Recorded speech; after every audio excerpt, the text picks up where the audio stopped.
Hi everyone. I continue to do the analysis of old episodes in order. In this video, I will show you all the secrets and Easter eggs of Skibidi Toilet Season 2. We'll analyze episode 5 through 8, talk about all the moments you may have missed. If you want to understand this mysterious series with me, then watch this video to the end. It's going to be interesting. Let's go. In episode 5, we see a huge flying Skibidi toilet. You can see right away that his toilet is different from all the others.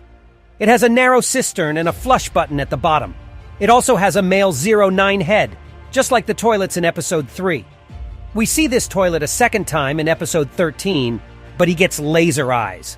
Also, 2 big cameramen flush him, and we don't see any more toilets like that. What's weird is that he was flying without a jetpack, helicopter, or anything, while the other flying toilets had that.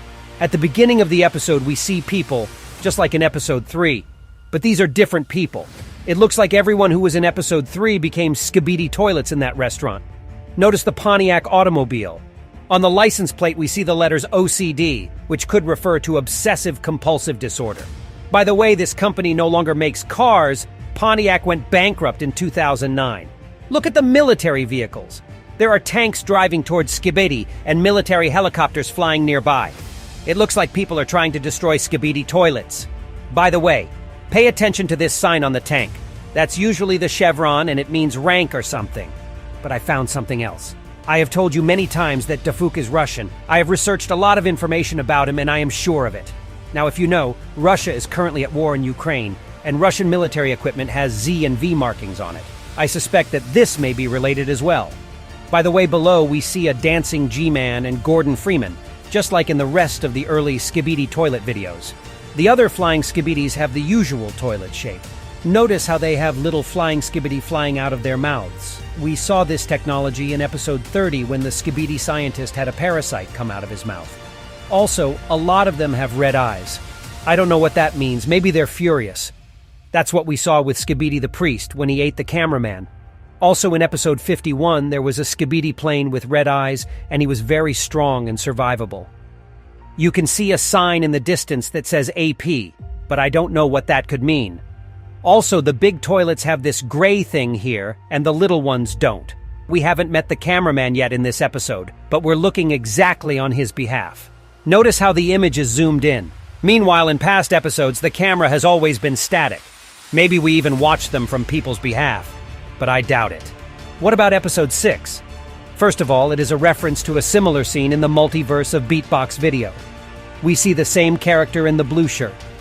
At the very beginning, there is a picture of the male 07 toilet from the first episode.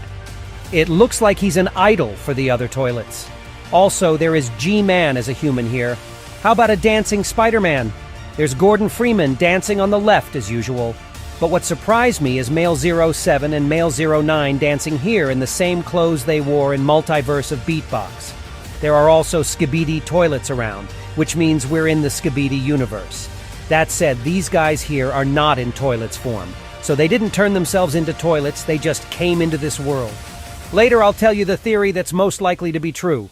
By the way, before the Skibidi part of the song begins, we hear a remix of Lady Gaga's Blood Mary. For those who don't know, it's a reference to the popular series Wednesday. The main character danced at a party to this remix and it became very popular. This bald toilet looks like it's from episode 5. There's a Skibidi woman here, by the way. We also see them in episode 7, but they are no longer in the series. Overall, this episode doesn't have much of a plot, but in episode 7 we see for the first time that we are cameraman. Now there is no longer G-Man next to Gordon Freeman, but another character from Half-Life, Barney Calhoun. Here we also see the first appearance of G-Man toilet. But let's go over everything in order.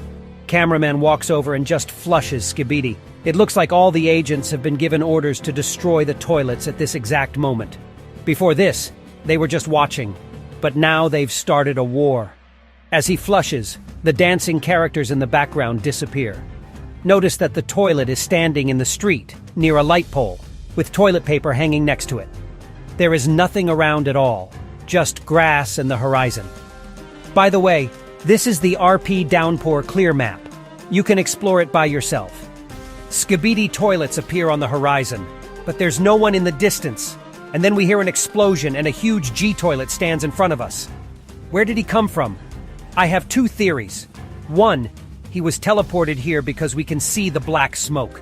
Maybe he was dropped from the air. He could have been flown here by Skibidi from episode 5. But the second theory is that he enlarged right here. What if right in that building, Skibidi scientist was experimenting on toilets and enlarged one of them many times over? Because he grew so big, he destroyed the building. He doesn't have laser eyes yet, or he just doesn't use them.